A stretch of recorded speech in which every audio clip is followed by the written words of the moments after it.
დღეს 8 მაისია, ორშაბათი დღე, აქტიური სამუშაო კვირა ქალების ნარატივით გავხსენით და წარმატებული შედეგი აშკარა გახდება. დარწმუნებული ვარ, მოდის სამყაროს გარშემო ვიტრიალებთ დღეს და ამის ბევრი მიზეზი გვაქვს, თუმცა არა მხოლოდ მოდა იქნება ნარატივით, ბევრ სხვა აქტუალურ და მნიშვნელოვან თემას მიმოვიხილავთ. სანამ გადაცემის ანონსს დავუთმობთ დროს, დღევანდელ რიცხვთან დაკავშირებული ფაქტი აღვნიშნოთ. 1950 წლის 8 მაისს ფრანგული ჟურნალი ელეს ახალ ნომერში პირველ გვერდზე 15 წლის ბრიჯიტ ბარდოს სურათი გამოჩნდა. ბრიჯიტ ბარდო 1994 წლის 28 სექტემბერს დაიბადა საფრანგეთში ფილმში პირველად. 1952 წელს გადაიღეს, ხოლო მაყურებელთა საყოველთაო სიყვარული 1956 წელს გადაღებული ფილმიდან და ღმერთმა შექმნა ქალი მოიპოვა. 21 წლიანი კარიერის განმავლობაში გადაღებული იქნა 48 ფილმში, ჩაწერა 80 სიმღერა, მონაწილეობდა სხვადასხვა მუსიკალურ შოუში, იყო ცხოველთა დამცველი სხვათ შორის და 90-იან წლებში აქტიურ კრიტიკას გამოთქვამდა იმიგრაციასთან დაკავშირებით, ჰომოსექსუალიზმის და სხვადასხვა რასის წარმომადგენელთა ქორწინების წინააღმდეგიც გახდათ. ის სავარაუდოდ მარინ ლე პენის მხარდამჭერია და მაკრონის გამარჯვებით უკმაყოფილო იქნება. ამას უკვე შემდეგში მოვიკითხავთ. ეს ქალების ნარატივია, მე გვანცალ ლაღიძე, ვნახოთ გადაცემის ანონსი.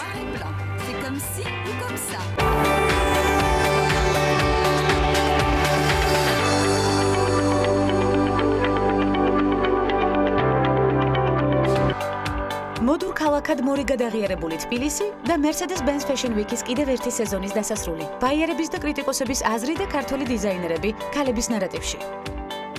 საფრანგეთში მიღებული კანონი მოდელებისთვის და დადგენილი სტანდარტი სამედიცინო პარამეტრების მიხედვით. რა ვალდებულება ექნებათ საფრანგეთში მოღვაწე მოდელებს ორშაბათის გადაცემაში. ჯილდო ბრიტანეთის დედოფლისგან ამერიკული ვოგის მთავარ რედაქტორს. ბუკინგემის სასახლეში გამართული საზეიმო ცერემონიალის დეტალები ქალების ნარატივით განვიხილოთ. ასევე გადაცემაში პოლიტიკოსი სამირა ისმაილოვა აქტუალურ და მნიშვნელოვან თემებზე საუბრობს. ეს ქალების ნარატივია. ვანცალ ლაღიძესთან ერთად. ხვდებით ერთმანეთს დილის 11-ზე.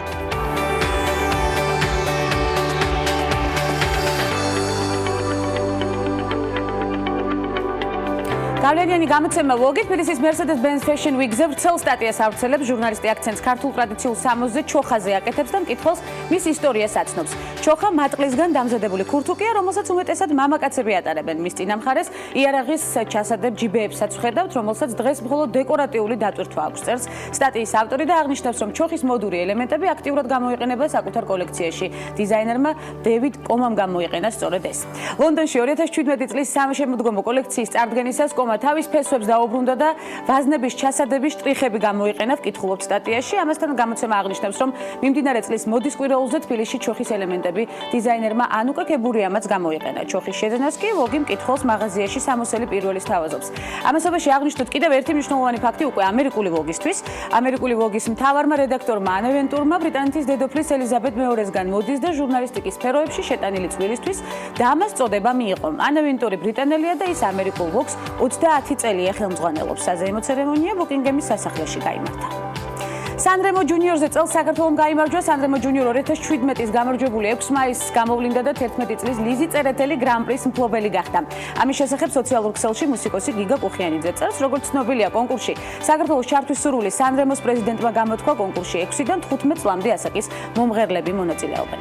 საფრანგეთში მიიღეს კანონი, რომლის მიხედვითაც მოდელად მუშაობა მხოლოდ იმ შემთხვევაში იქნება შესაძლებელი, თუ კი სხეულის წონა სამედიცინო პარამეტრებით დადგენილ სტანდარტს აკმაყოფილებს. ამ კანონის მოთხოვნით საფრანგეთის ტერიტორიაზე მომუშავე ყველა მოდელი ვალდებული იქნება ექიმის ცნობა წარადგინოს, რომ მათი სხეულის წონის ინდექსი ნორმაშია და მათ არ აქვთ რაიმე სახის ჯანმრთელობის პრობლემა.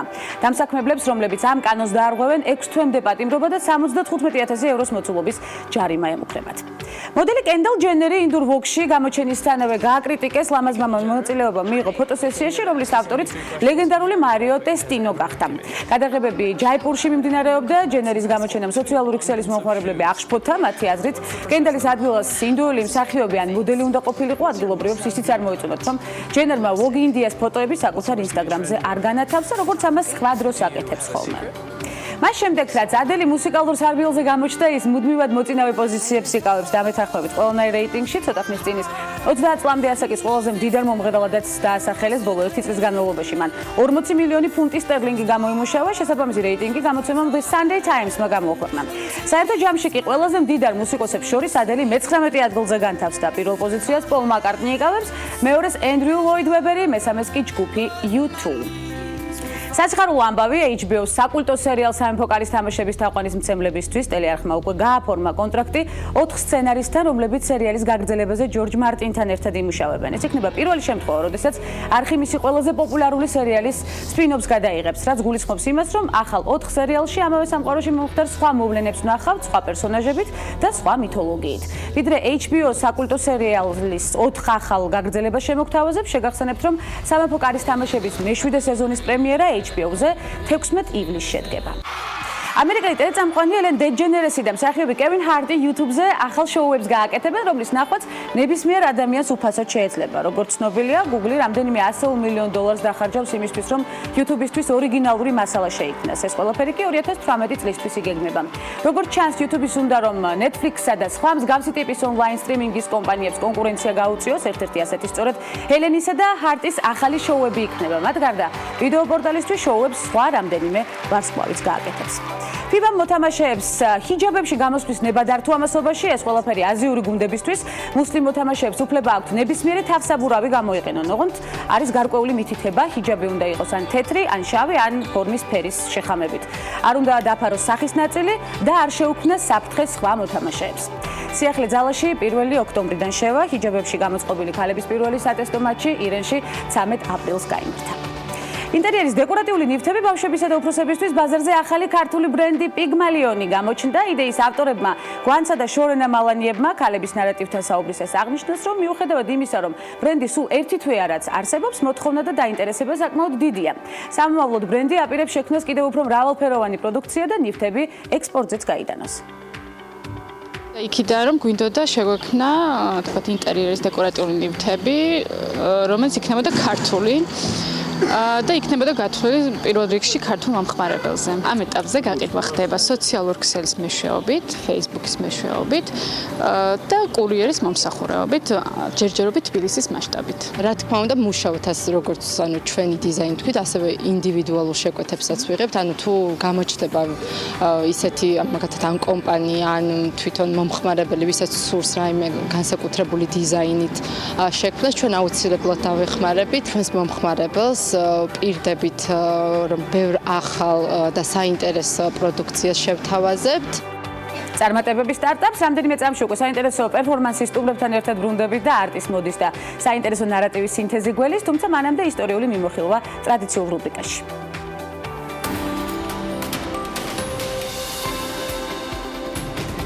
ჟიზელ ბუნთენი 2 შვილის დედა და სპორტსმენი ტომ ბრედის მეუღლე, მსოფლიოს ყველაზე მაღალანაზღაურებადი მოდელია და პლანეტის ერთ-ერთ ყველაზე სექსუალურ ქალად დასახელებული. ბრაზილიელი ჟიზელ ბუნთენი მსოფლიოს ყველაზე მაღალანაზღაურებადი სუპერმოდელია. ის ერთადერთი მოდელია, ვისი ქონებაც $1 მილიარდ აღწევს. ჟიზელი ქალის თეთრეულის საკუთარ კომპანიას ჟიზელ ბუნთენ Brazilian Intimates ხელმძღვანელობს. კომპანიის ნაწარმი დიდი პოპულარობით სარგებლობს პორტუგალიაში, ლათინურ ამერიკაში, ისრაელსა და იაპონიაში. ჟიზელი გაიზარდა სამხრეთ ბრაზილიის პატარა სოფელ ჰორიზონტინაში. მას ყავს 5 და მისი კარიერა კი დაიწყო 14 წლის ასაკში. უკვე რამდენიმე წელიწადში ის ხდება დოლჩე გაბანას პარფიუმის სახე. გამოცემა Forbes-ის მსოფლიოს ყველაზე მაღალანაზღაურებადი მოდელების რეიტინგის თანახმად, ბრაზილიელი სუპერმოდელი ჟიზელ ბუნთენი ზედიზედ მესამე წელია ყველაზე მოთხოვნადი და მაღალანაზღაურებადი მოდელია. Forbes-ის ცნობით გასული 1 წლის განმავლობაში ბრაზილიელმა მოდელმა $30.5 მილიონი გამოიმუშავა. მისი შემოსავლები სხვადასხვა მიმართულებას მოიცავს, მათ შორის თანამშრომლობა შანელთან, კაროლინა ჰერერასთან და პანტენთან. 2016 წლის ბოლო მონაცემებით სუპერმოდელ ჟიზელის შემოსავალმა $50 მილიონ გადააჯარდა.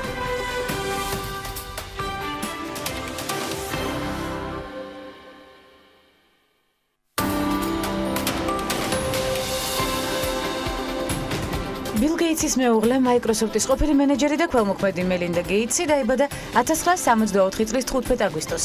ის არის ფონდის Bill and Melinda Gates Foundation-ის ერთ-ერთი დამფუძნებელი. თუ პრემიერ-მინისტრებს პარლამენტი უჭერს მხარს, აღმასრულებელი დირექტორების უკან დამფუძნებელთა საბჭო დგას. მელინდა გეიტს აქვს $40.3 მილიარდიანი საქველმოქმედო ფონდი, რომელსაც როგორც თვითონ და მისი ქმარი მსოფლიოში ერთ-ერთი უმდიდრესი ადამიანი, ბილ გეიტსი ჩათვლიან საჭიროდ ისე განაგებენ. ეს ფონდი მელინდა და ბილ გეიტსების ერთგვარ პიროვნულ ტრანსფორმაციას წარმოაჩენს. თავისი 15 წლიანი არსებობის მანძილზე საქველმოქმედო ფონდმა პირველად განახორციელა უპრეცედენტო მასშტაბის ინვესტიცია პოლიომიელიტისა და მალარიის აღმოფხვისა და ასევე განათლების გაუმჯობესების სფეროში. 1987 წელს მელინდამ პირველად მუშაობა Microsoft-ში დაიწყო. მანამ კომპანიაში პოზიცია პროდუქტის მენეჯერის თანამდებობაზე დაიკავა. მუშაობა ახალი დაწყებული ჰქონდა, როდესაც კომპანიის დამფუძნებელმა იგი პაემანზე დაპატიჟა. წყვილი ერთმანეთს 7 წლის განმავლობაში ხვდებოდა, ხოლო 1994 წელს ბილმა და მელინდამ ჰავაიში იქორწინეს. ბედნიერ ქორწინებას 3 შვილი მოყვა. 1996 წელს მელინდას უკვე Microsoft-ის გენერალური მენეჯერის თანამდებობა ეკავა. დღეს კი გეიტსების 41.3 მილიარდი ამერიკული დოლარის ღირებულების საქველმოქმედო ფონდი ახლო აღმოსავლეთში შექმნილი კრიზისის გამო ლტოლვილებად ქცეულ ადამიანთა დასახმარებლად 17.5 მილიონ დოლარს რიცხავს. ხოლო 20 მილიონზე მეტ დოლარს გენდერული პროექტებისთვის. მისი საქველმოქმედო ხაზი კიდევ ბევრ მიმართულებას მოიცავს.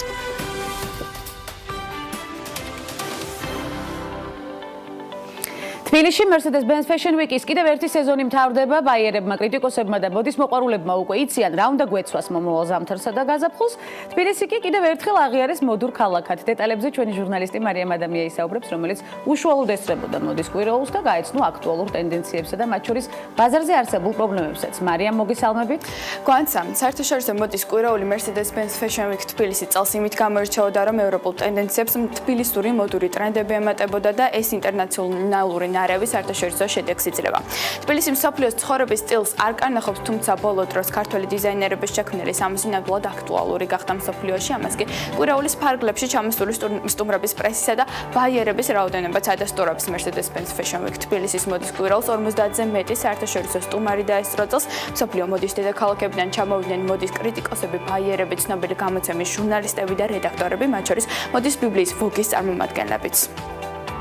ძალიან მომწონს ქართველი დიზაინერები თავისი განსხვავებული და არაორდინალური სილუეტებით. მომწონს ის, რომ ითვალისწინებენ მსოფლიო ტენდენციებს, თუმცა თავისი ნიშა მაინც შენარჩუნებული აქვთ. სწორედ ქართველი დიზაინერების დამსახურებაა, რომ ყოველთვის ველოდები ამ ღონისძიებას და როგორც წესი, მოლოდინს ნამდვილად ამართლებენ, რადგან თითოეულ ჩვენებაზე ჩანს, როგორ იზრდებიან პროფესიონალურად და ამიტომაც გვიყვარს. თანამშრომლობთ და ყოველთვის გვერდით ვუდგავართ. 2017-18 წლის შემოდგომა ზამთრის კოლექციები 42-მა ქართველმა და უცხოელმა დიზაინერმა წარმოადგინა. სეზონი გამოირჩეოდა ექსპოზიციებისა და შოუების განსაკუთრებული მრავალფეროვნებით. დიზაინერები თავიანთის ჩანაფიქრის გადმოსაცემად სხვადასხვა სახელოვნებო ენას იყენებდნენ, რაც დაეხმარა მათ წარმოეჩინათ მოდა როგორც ხელოვნება და ეჩვენებინათ თუ სად გადის ზღვარი ხელოვნებასა და მოდის დიზაინს შორის. კვირაულის ფარგლებში კი თბილისში ჩამოსული იყო მოდის სფეროში. მსოფლიოს წამყვანი კომპანია Lambert & Associates-ის ექსპერტი პაულა ალვია, რომელმაც დიზაინერებისთვის სპეციალური ტრენინგი ჩაატარა და საერთაშორისო გაყიდვების კუთხით საინტერესო რჩევებიც მისცა მათ, როგორ უნდა დაიმკვიდრონ თავი ქართველმა დიზაინერებმა საერთაშორისო მასშტაბზე. დეტალები ვნახოთ ჩვენს სიუჟეტში. მე დავეხმარები ქართველ დიზაინერებს საერთაშორისო გაყიდვების მიმართულებით და ვასწავლი თუ როგორ უნდა გაპიარდნენ სხვა ქვეყნებში. ეს კომპანია Lambert & Associates-ის ექსპერტი პაულა ალვია, რომელიც საქართველოში მოდის კვირაულის ფარგლებში ჩამოვიდა იმისათვის, რომ გაეცნოს თუ რას თავაზობენ ქართველი დიზაინერები მოდის სამყაროს. ამბობს, რომ საკმაოდ ნიჭიერი ერი ვართ, თუმცა მთავარი პრობლემა, რაც ბაზარზე დგას, გაყიდვებია. ანუ წარმოებულ პროდუქციას უჭირს ქვეყნიდან გასვლა და შესაბამისად ცნობადობის გაზრდა რთულდება. ამიტომაც ჩვენებების პარალელურად ერთგვარ ტრენინგსაც უტარებს მათ იმისათვის, რომ მოდის ინდუსტრია საქართველოში კიდევ უფრო განვითარდეს. რადგანაც ახალია ეს თემა საქართველოსთვის, ტრენინგი აუცილებელია და რომც ახალიც რო არ იყოს და ძალიან გამოცდილი დიზაინერი იყო, უკვე გქონდეს შენი კომპანია ჩამოყალიბებული ქონდეს და აწყობილი ეს საერთოდ ეს სისტემა, მე ვფიქრობ, რომ ტრენინგებზე სიარული აუცილებელია. არ აქვს ამას ასაკობრივი ზღვარი. სამწუხაროდ საქართველოში ეტყობა ნაკლებად აინტერესებთ დიზაინერებს, უკვე ბევრი იციან და მაგრამ არა უშავს ეს გამოსწორებადია, იმედია რომ სამომავლოდ უფრო მეტი ასეთი პროექტები ჩატარდება. მსოფლიო მასშტაბით არსებული კონკურენციის პირობებში ნიჭის მიუხედავად პროფესიონალური განათლების გარეშე წარმატების მიღწევა შეუძლებელი ხდება. თანაც თუ კი გავითვალისწინებთ იმ ფაქტსაც, რომ მოდა უკვე სანახაობასთან ერთად უმსხვილეს ბიზნესად გადაიქცა, შედეგად თვითდამკვიდრება სფეროში თანდათან უფრო რთულდება. სამომავლოდ კი მსგავსი ტრენინგებისა და მოდის კვირაულების დახმარებით შესაძლებელია თბილისი მოდის დედაქალაქი არა, თუმცა დიდი ინდუსტრიის პატარა ნაწილი და აღმოსავლეთ ევროპის მოდის დედაქალაქი ნამდვილად გახდეს. დღეს საქართველოს მოდის ინდუსტრია ინდუსტრიის ბაზრის მიმართ არის ძალიან დიდი ინტერესი და ჩვენ ვცდილობთ რომ ეს ინტერესი მაქსიმალურად გამოვიყენოთ, რაც გულისხმობს იმას, რომ მაქსიმალურად ავამაღლოთ ჩვენი ქართველი დიზაინერების კვალიფიკაცია, ნამდვილად არსებობს მოთხოვნა და მათ მიერ შექმნილი პროდუქცია უნდა შეესაბამებოდეს საერთაშორისო სტანდარტებს. მოდა როგორც ბიზნეს ინდუსტრია ეს არის ქვეყნისთვის ეკონომიკური დოვლათის შექმნის კიდევ ერთი წინაპირობა. შესაბამისად, დიზაინერებისათვის საკუთარი თავის მსოფლიოსათვის გაცნობა და წარმოებული პროდუქციის გაყიდვა საერთაშორისო მასშტაბით გამოიწვევს ქვეყნის პოპულარიზაციას, მეტი ტურისტის მოზიდვას და მეტი ეკონომიკური სარგებლის მოტანას ქვეყანაში. ნარატივს დროებით კვლავ მოდის კვირეულის ფარგლებში დავტოვებთ და იტალიაში მიღებული პროფესიული განათლების ნაბიჯების საქართველოში გაგრძელებას ვაკვირდებით. Fashion design და თბილისში გახსნილი კომფორტული მაღაზია სალონი შემოდგომა ზამთრის კოლექციაზე და სამმაულო გეგმებზე დიზაინერი დიანა ქვარიანი ნარატივით. მოგესალმებით დიანა, უღრმესი მადლობა პირველ რიგში გადაცემაში მონაწილეობისთვის. რეპეტიციის წინ თან ესეც აუცილებლად უნდა აღვნიშნოთ. დღეს გაიმართება თქვენი კოლექციის ჩვენება. რა არის თემა, რომელიც შეარჩიეთ დღევანდელი ჩვენებისთვის? გამარჯობათ, მოგესალმებით. დღევანდელი, ესე იგი, დღეს ჩვენებები გვაქვს და მე 5 საათზე მაქვს ჩვენება მომაში. მე მაქვს შერჩეული ძალიან საინტერესო თემა, ძალიან რომანტიული კოლექცია შევქმენი. მთავარი თემა იყო, ასე ვთქვათ, ღამის პერანგი ავიღე ქალის, რომელიც გადავაქციე ყოველდღიურ, ასე ვთქვათ, სამოსში. დეტალებს ყველაფერს ნახავთ თქვენ ჩვენებაზე უკვე სრული კოლექცია. აუცილებლად ნახავთ, დიდი ინტერესი გვაქვს. ფერადი იქნება, ფერები ჩვენია თქვენ კოლექციაში. ვფიქრობთ, რომ შემოდგომა ზამთარი იქნება ფერადი. მახსენდება კონსერვატორიის სივრცეში გამართული ჩვენება დიანა, ქალი დენდისთვის, საქმიანი ქალის იმიჯი კარგად იყო გამოყოფილი და განსაკუთრებული ფერები იქაც. დღეს რა ფერებზე კეთება, კონცენტრირება, როგორც აღნიშნეთ, უკვე ფერადი იქნება და საქმიანი ქალებისთვის მსოფლიო ტენდენციის მიხედვით რა ფერია დღეს და რა იმიჯი? საქმიან ქალზე არის ლაპარაკი კონკრეტულად? არა მხოლოდ, თუმცა საქმიან ქალებზე მაქსიმალური კონცენტრირება მინდა მოვახდინო დღევანდელ გადაცემაში. ჩვენი არეალი სწორედ ამას ეფუძნება.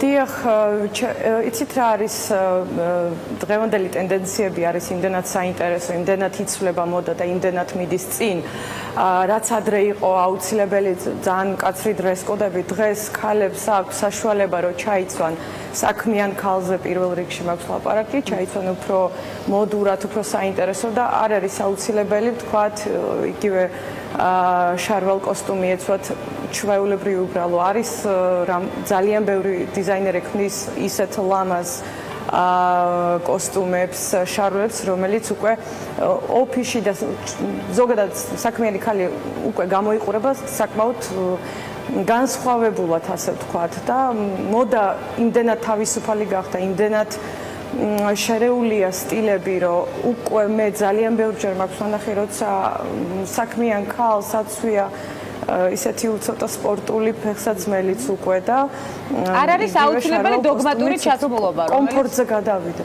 კი ბატონო, გეთახმებით აბსოლუტურად. მე რამდენი მოდის კვირეულია საკუთარი გადასული თქვენთვის და რამდენად მნიშვნელოვანია მსგავსი ღონისძიებები, დიანა? მე რამდენი მოდის კვირეულია? ჩემთვის არის Mercedes-Benz-ის მეოთხე სეზონი, რომელიც ჩემთვის ძალიან მნიშვნელოვანია. ეს პროექტი არის ყველაზე მთავარი ჩვენთვის დიზაინერებისთვის. ჩვენ მოგვეცა საშუალება რომ ვაჩვენოთ უცხოურ პრესას და ბაერებს, რომლებიც ჩამოდიან უფრო მეტი და მეტი ყოველ სეზონზე. მაგის საშუალებით ჩვენ გავდივართ უცხოურ ბაზარზე და ხვდებით უფრო ასე ვთქვათ პოპულარულები. Mercedes-Benz არის ძალიან საინტერესო პროექტი და არის უკვე იმ დონეზე მისული, რომ აქ ვიცი, რომ დიდი ინტერესი აქვს სხვადასხვა დიზაინერებს, უცხოურ დიზაინერებსაც უნდათ ჩამოსვლა აქ თბილისში. საკმაოდ სწრაფად დაიმკვიდრა სახელი დიანა ქვარიანმა ქართულ მომხმარებელში. რა არის განსაკუთრებული ნიშა და ხაზი, რომელსაც არ გადაუხურთ? პირველ რიგში მე ძალიან მინდა რომ იყოს ჩემი კოლექციები ყოველთვის სხვადასხვანაირი. არასოდეს არ ვიმეორებ, ყოველ სეზონზე ვცდილობ სხვადასხვანაირი გავაკეთო. თუმცა ერთი ხაზი მაქვს ძირითადი, მიყვარს ფერები, ძალიან შემოდგომა ზამთარიც აუცილებლად ფერადი მაქვს. და რა თქმა უნდა პირველ რიგში ხარისხი მიყვარს ძალიან და ვიყენებ კიდევაც ძალიან ძვირფას ქსოვილებს და ძალიან კარგი შესრულება აქვს კოლექციებს. რამდენად აქტიურობს ქართველი მომხმარებელი უკვე თბილისში არსებულ ბუტიკში საინტერესოა სტუმრობის კუთხით და უკვე სამოსის შეძენით?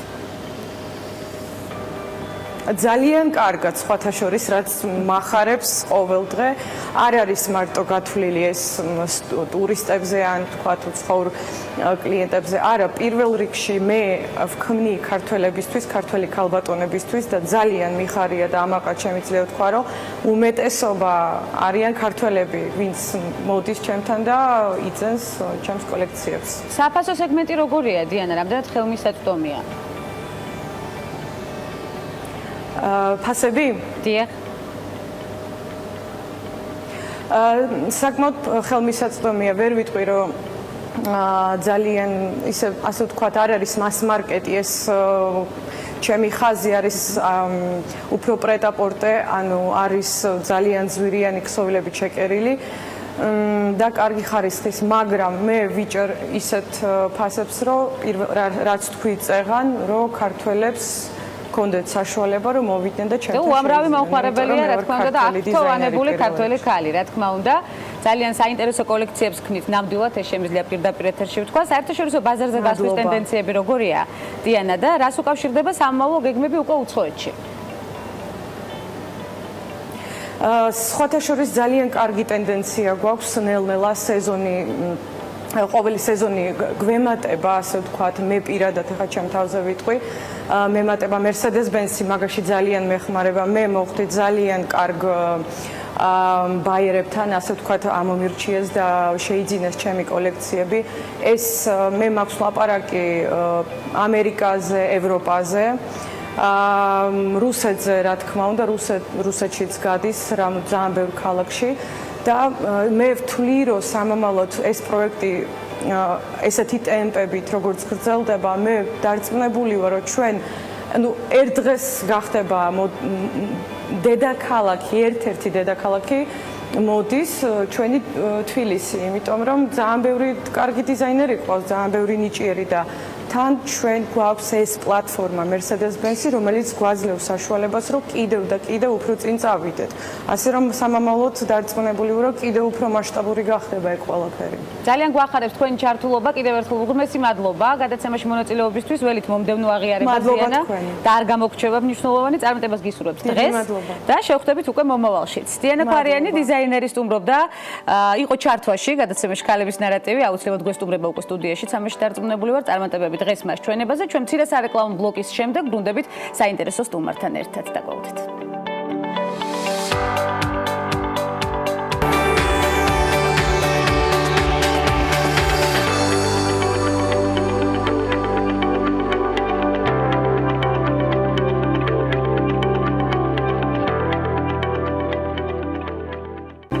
საქართველოს ეთნიკური აზერბაიჯანელების ისტორიაში პირველი ქალი პოლიტიკოსი, ბოლნისის რაიონული ორგანიზაციის ხელმძღვანელი და საკითხები, რომელზეც ყურადღებას სტუმართან ერთად ვამახვილებთ, ნაადრევი ქორწინება და სქესობრივი თანასწორობა თემაზე, რომელიც საზოგადოების განსაკუთრებული ყურადღების არეალში უნდა მოექცეს, პოლიტიკოს სამირა იზმაილოვასთან ერთად ვსაუბრობთ. სამირა, უღრმესი მადლობა პირველ რიგში მობრძანებისთვის და თქვენი დროის გამოყოფისთვის, მეტად დატვირთული სამუშაო გრაფიკი გაქვთ მე ეს.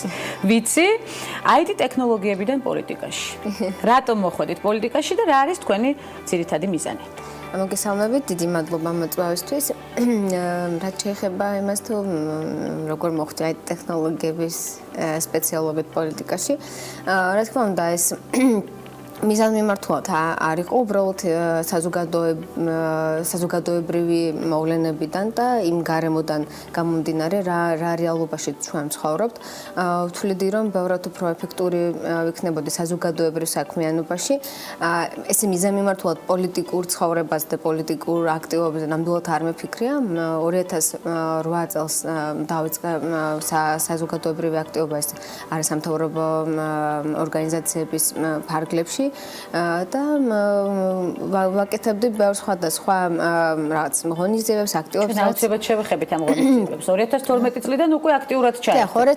2012 წელს უკვე უშუალოდ ვიყავი პოლიტიკურ პროცესებში ჩართული, ვიყავი პროპორციული სიით ერთიანი ნაციონალური მოძრაობის კანდიდატი და შემდეგ მოხდა ისე რომ ძალიან აქტიურად დავრჩი და გავაგრძელე ჩემი საქმიანობა, მაგრამ მანამდეც მუშაობდი განათლების სამინისტროში სხვადასხვა მიმართულებით განსაკუთრებით ეროვნული უმცირესობების კუთხით ეს იყო მთავარი პრიორიტეტი ჩემთვის. პრიორიტეტი უბრალოდ იყო ის რომ საქართველოში მცხოვრები ეროვნული უმცირესობების სამოქალაქო ინტეგრაცია, მათი ჩართულობა მთელ იმ პროცესებში, რაც საქართველოში მიმდინარეობს და ამისთვის ნებისმიერი მხრიდან ეს იქნება NGO, ეს იქნება პოლიტიკური აქტივობა, მე ვიყავი მზად რომ გამიგრძელებინა ჩემი მოღვაწეობა იმისთვის რომ მიმეღწია ამ მიზნისთვის. მათ შორის ქართულად ენის ბარიერი იგულისხმებოდა არაერთი ინტერვიუ ამოვიკითხეთ თქვენი საზოგადოებაში ინტეგრაციის ერთ-ერთი პრობლემა. რას გვეტყვით ამ პრობლემაზე და როგორ უნდა გადაიჭრას ის დღეს? დიახ, დღევანდელი რეალობით 300,000-ზე მეტი აზერბაიჯანელი და დაახლოებით ამავე 250,000 სომხი წარმომადგენლები ცხოვრობენ საქართველოში, ეროვნული უმცირესობები და რეალურად მათ დღესაც აქვს იმის სრულფასოვანი ინტეგრაცია და რეალურად დღეს საქართველოს ორ დიდ რეგიონში ეს ქვემო ქართლის სამცხე-ჯავახეთში ჩვენ გვაქვს ენობრივი ბარიერის პრობლემა, როდესაც ჩვენი ქვეყნის მოქალაქეები უბრალოდ არ ფლობენ და არ იციან სახელმწიფო ენა. რა თქმა უნდა, ეს დღევანდელი დღისთვის არის ძალიან დიდი პრობლემა, მიუხედავად იმისა, რომ მათ შორის ჩვენი ხელისუფლების დროს ძალიან ბევრი რეფორმა განხორციელდა იმისთვის, რომ ეს პრობლემა აღმოიფხვრას, მაგრამ რა თქმა უნდა 5 და 10 წელი ამისთვის არ არის საკმარისი. ბევრად უფრო ეფექტური, ბევრად უფრო მიზანზე ორიენტირებული პროგრამები უნდა იყოს იმისთვის, რომ ეს პრობლემა აღმოიფხვრას. დღეს რა ჩართულობაა საჭირო ამისთვის? დღეს რა ჩართულობა? პირველ ყველაზე მთავარი არის პოლიტიკური ნება. თუ არსებობს პოლიტიკური ნება, რა თქმა უნდა, ყველაფერი არის შესაძლებელი. მაგალითად, ჩვენი ხელისუფლების დროს იყო ეს პოლიტიკური ნება და კეთდებოდა ძალიან ბევრი პროგრამა. დღეს არ კეთდება ეს პროგრამა? დღეს უბრალოდ გრძელდება ის დაწყებული საქმე, რაც ჩვენ წამოვწყდით. ახალი არც ერთი პროგრამა დღევანდელი ხელისუფლების მხრიდან სამწუხაროდ არ არის და არ არის საკმარისი ეს არსებული პროგრამები. რა თქმა უნდა, ტენდენცია იცვლება. დღეს უკვე ვითარება არის სხვა, ვიდრე იყო მაგალითად 10 წლის წინ და ამიტომ პროგრამები თუნდაც რომელიც იყო ადრე შექმნილი, ის საჭიროებს გადახარისხებას, ის საჭიროებს გადახედვას, მაგრამ სამწუხაროდ ეს ყველაფერი არის მიტოვებული და არავინ ამას ყურადღებას არ აქცევს. და ეს არის ერთ-ერთი მიზეზი იმის, რომ როდესაც საუბრობ იმაზე, რომ ენობრივი ბარიერი და სამოქალაქო ინტეგრაციისთვის ეს არის ყველაზე მნიშვნელოვანი პრობლემა, რომელიც უნდა გადაწყვეტონ, რომ თუ არ ფლობ ენას რომელ რეგიონშია განსაკუთრებული პრობლემა სამი? ორივე რეგიონშია ეს პრობლემა საკმაოდ მწვავეა და მაგრამ მე მახარებს ის, რომ ეს ტენდენცია იცვლება უკეთესობისკენ. დღეს უკვე ძალიან ბევრი ახალგაზრდა, რომელიც ადრე იყო ტენდენციური და ტოვებდნენ ჩვენი ქვეყნის მოქალაქეები, სხვა მეზობელ ქვეყნებში მიდიოდნენ დასაქმების ან სამომავლო პერსპექტივის თვალსაზრისით, მაგრამ დღეს ძალიან ბევრი ახალგაზრდა, მათ შორის სტუდენტები არიან, ანუ სახელმწიფო პროგრამა შეიქმნა, რის ფარგლებშიც ჩვენი სომეხი და აზერბაიჯანელი თანამოქალაქეები არჩებიან საქართველოში და პერსპექტივას ეძებენ საქართველოში. და ეს არის ძალიან მნიშვნელოვანი, იმიტომ რომ ისინი ხედავენ, რომ ისინი არიან ჩვენი ქვეყნის მოქალაქეები და მათ ყველაზე მნიშვნელოვანი არის ის, რომ ისინი ხედავენ თავიანთ თავს ამ ქვეყანაში, რაც ადრე იყო რეალური პრობლემა, იმიტომ რომ ვერანაირ პერსპექტივას ვერ ხედავენ. დღეს ეს სურათი რეალურად შეიცვალა. ეს პერსპექტივა არის პოლიტიკაში მოსვლამდე, როგორც თავად ახსენეთ, არასამთავრობო სექტორში იყავით ვიყავით და აზერბაიჯანული სტუდენტებისგან შემდგარი ორგანიზაცია ჩამოაყალიბეთ მახსოვს ეს პერიოდიც. რა საკეთებდა ეს ორგანიზაცია? რა მიზნებს მიაღწიეთ უკვე და რა დარჩა კიდევ გასაკეთებელი? ნუ გასაკეთებელი ჯერ კიდევ ძალიან ბევრია. მაგრამ რაც შეეხება უშუალოდ საქართველოს აზერბაიჯანის სტუდენტთა ასოციაციას, ამ ორგანიზაციამ ძალიან სწრაფად დაიმკვიდრა თავისი ადგილი საზოგადოებაში. მთავარი მიზანი ასევე იყო სამოქალაქო ინტეგრაცია, ხელშეწყობა მოსწავლეების, აბიტურიენტების და ახალგაზრდების და ინფორმირება განათლების პროგრამების შესახებ. მე გესაუბრებთ ახლა იმის რომ 2009 წელს რეალურად არც ერთი რეფორმა არ არსებობდა იმისთვის რომ ეროვნულ უმცირესობებს ესწავლოთ საქართველოში. მაგალითად, ისინი სკოლის დასრულების შემდეგ იზოლებულნი იყვნენ დაეტოვებინათ საქართველო ან უბრალოდ ისხდნენ თავიანთ სოფლებში, იმიტომ რომ არანაირი პირობა არ იყო იმის რომ მათ ესწავლოთ. 2009 წლის ბოლოს 2010-ში შეიქმნა პროგრამა 1+4 ქართული ენის შესწავლის კურსი და შემდეგ უკვე ბაკალავრზე სწავლის გაგრძელება. ამ ორგანიზაციის ერთ-ერთი ყველაზე დიდი მიღწევა იყო სწორედ ის, რომ ჩვენ დავდიოდით კარ-და-კარ სკოლაში, სახლებში, ვუხსნიდით არა მარტო სკოლის მოსწავლეებს, არამედ სკოლის დირექტორებს, ვუხსნიდით მასწავლებლებს, ვუხსნიდით მშობლებს იმას, რომ დღეს რეალურად ხელისუფლებამ და სახელმწიფომ შეუქმნა მათ შვილებს ეს საშუალება და მათ უნდა გამოიყენონ ეს და არ უნდა წავიდნენ სხვაგან. ეს იყო ერთ-ერთი მიმართულება, ან განათლების ხელშეწყობა, ასევე არაფორმალური განათლების კუთხით ვაკეთებდით ძალიან ბევრ ამას, რაც დაწყებული სამოქალაქო თვითცნობიერების ამაღლებიდან დამთავრებული ტრენინგებით, სემინარებით, რაც ხელს შეუწყობდა მათ კიდევ უფრო მეტ ჩართულობას. ახალგაზრდების ჩართულობა იყო აქტუალური. დიახ, რა თქმა უნდა, იმიტომ რომ რთულია შეცვალო მენტალურად უფროსი თაობა, მაგრამ ძალიან ადვილია ახალგაზრდები აღზარდო სხვა სოფლმხედველობით. მაგალითად, ხშირ შემთხვევაში ძალიან ბევრი სტერეოტიპები არსებობს რეგიონებში, იმიტომ რომ ეს ადამიანები ცხოვრობენ კომპაქტურად და მუდმივად ერთ წვენში ტრიალებენ, მუდმივად ერთ გარემოში არიან. და ამ სხვა პერსპექტივის დანახვისთვის, რაღაცების შეცვლისთვის აუცილებელია ამ გარემოდან გამოსვლა და აუცილებელია ინფორმაცია და აუცილებელია განათლება. სტერეოტიპი ბევრია, სტერეოტიპების დარღვევაც საკმაოდ ხშირად გვიწევს. თავად თუ გქონიათ გარკვეული სიტუაცია, როდესაც დაგჭიროებიათ ერთ-ერთი სტერეოტიპის დარღვევა? დიახ, ხშირად მიწევდა, იმიტომ რომ ვიყავი საკმაოდ ახალგაზრდა აზერბაიჯანული თემისთვის და დამახასიათებელია მაინც და მაინც არ იყო რომ ამ ასაკში ქალები, გოგოები რო იაქტიურონ, მაგრამ ვთვლიდი გარკვეულ პასუხისმგებლობას თემის წინაშეც, საზოგადოების წინაშეც, რომ მიუხედავად ბევრი კრიტიკისა, მიუხედავად ბევრი ეგრეთ წოდებული ჭკუის სწავლებისა, მაგრამ ვთვლიდი რომ მაინც უნდა გამეგზელებინა. თუ აუცილებლად უნდა შეეცადო მის მაგალითი სხვა გოგოებს. მაგალითად, დღეს ძალიან ბევრი აზერბაიჯანელი გოგონა იღებს განათლებას, არის ძალიან აქტიური, არიან ჩართულები ძალიან ბევრ სხვადასხვა პროცესებში საქართველოში და ეს მახარებს.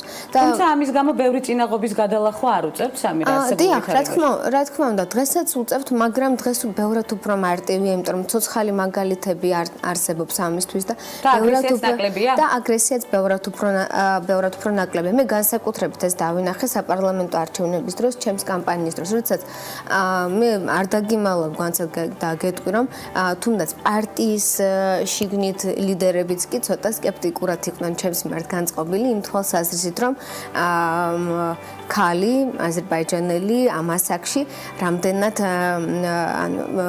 შეეფერებოდა თანამდებობას არა იყო საუბარი რომ მე ვიყავი კანდიდატი რამდენად სწორი გადაწყვეტილება იყო თუ არა ეს დიახ ანუ ხშირ შემთხვევაში იყო ამასაც საუბარი ყოველთვის ან ჩვენ ვართ ცოცხალი ორგანიზმი პარტია რომელიც ხშირად დისკუსირებს სხვადასხვა საკითხებზე მათ შორის ამაზეც იყო განსხვავებული აზრი და მე უბრალოდ დავასრულებ ამ აზრს აბსოლუტურად არ ვაკრიტიკებდი ჩემს თანაპარტიელებს იმიტომ რომ საზოგადოებაში არსებობდა ეს სტერეოტიპი და ამ სტერეოტიპის დამსხვრება ნამდვილად მოვახერხეთ იმიტომ რომ ჩემს საარჩევნო ოლქში იყო 58 საარჩევნო უბანი აქედან უმრავლესობა მე მოვიგე მაგრამ სასწავლოდ უბრალოდ წავაგე არჩევნები იმიტომ რომ დღესაც გაურკვეველია ეს როგორ მოხდა და ძირითადი ჩემი ამომრჩეველი რა თქმა უნდა ყველა ჩემს ამომრჩეველს მადლობას ვუხდი მათ შორის იყვნენ ევროპელები, ქართველებიც, სომხებიც, აზერბაიჯანელები, მაგრამ დიდი ნაწილი, იმიტომ რომ ჩემი რეგიონი ამ შემთხვევაში არის უმრავლესობა მოსახლეობის არიან აზერბაიჯანელები და ზუსტად აზერბაიჯანელების სხვადასხვა თაობა მათ შორის მე დამიჭირა მხარე. ეს იმას ნიშნავდა, რომ აღარ არსებობს ეს სტერეოტიპი. მათთვის დღეს უკვე მნიშვნელოვანია პერსპექტიული ახალგაზრდა და პერსპექტიული ადამიანი, რომელიც მათ ინტერესებს დაიცავს. ჩვენ გვჭირდება ნათელი მაგალითები ქალების ნარატივის სატელევიზიო პლატფორმას სწორედ ამას ემსახურება. დიდი მადლობა სწორედ გადაცემაში ჩართულობისთვის. ერთ-ერთი საკითხი კიდევ აუცილებლად უნდა აღვნიშნოთ ეს, რომელზეც თქვენ ხშირად საუბრობთ, სამირა, ნაადრევი ქორწინების პრობლემაა. როგორ უნდა მოგვარდეს ეს და რა ვითარებაა დღეს რეგიონებში შემგუდად? დღეს მაგალითად ბოლო რამოდენიმე წელს თუ ავიღებთ, ვითარება შეიცვალა უარესობისკენ. მიუხედავად იმისა, რომ კანონში ბევრი ცვლილება ან გამკაცრებაც მათ შორის მოხდა, მაგრამ სამწუხაროდ ამ კანონს არავინ არ იცავს. ბოლო მაგალითები შეგვიძლია მოვიყვანთ, როდესაც პროკურატურა, სამართალდამცველი ორგანოები მათ შორის პრაქტიკულად ხელს უწყობენ იმას, რომ მოჯახეებს შორის მოხდეს მოლაპარაკება და ასე შემდეგ და შემდეგ ამ ყველაფერს აფორმებენ როგორც ტრადიციას, მაგრამ ეს ასე არ არის ნამდვილად. თუ კანონის ამოქმედება სრული ჩვენ არ ვიძახით იმას, რომ რაღაც გადამეტებით ან ზედმეტად რამებს არ ვითხოვთ, რა თქმა უნდა, ჩვენ ვითხოვთ, რომ კანონი თუ არსებობს, ყველას მიმართ ეს კანონი უნდა მოქმედებდეს, მაგრამ სამწუხაროდ ეს ასე არ არის. დღეს მიუხედავად ჩემი დიდი პატივისცემისა ოჯახებისა და ოჯახებისა, ვისაც მოუწია ამ ყველაფერთან შეხება, მაგრამ პროკურატურა ჩვეულებრივად ვაჭრობს ამ გოგონებით იმ კუთხით, რომ აძლევს საშუალებას და შემდეგ მორალურ ზეწოლას ახდენენ ოჯახის წევრებზე. ამაში არის ჩართული არა მარტო ოჯახის წევრები, არამედ მთელი თემი, იმიტომ რომ მე ამას დასახის მორალურ ზეწოლას გულისხმობს.